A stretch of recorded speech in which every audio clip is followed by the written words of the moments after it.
The overall goals of this procedure are to assess endocytic activity of liver cells, followed by isolation of a pure population of viable liver sinusoidal endothelial cells that can be cultured in plastic dishes. This is accomplished by cannulating and excising the liver of a live animal and flushing the liver with a salt-buffered solution to clear out the blood. The cells of the liver are then exposed to labeled ligands for internalization.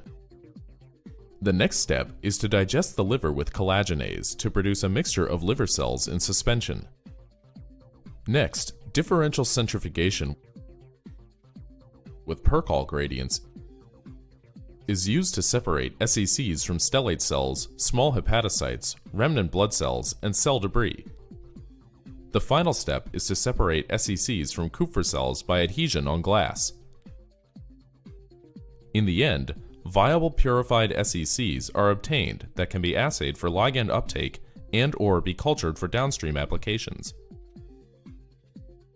This method can help answer the key questions in the field of liver biology, such as the role of the liver endothelial cells in the clearance of macromolecules in blood, or the responses to different physiological conditions such as liver injury, fatty liver disease, cirrhosis, fibrosis, and aging.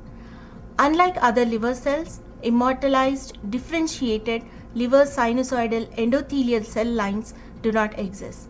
So these primary cells must be derived from the animal directly.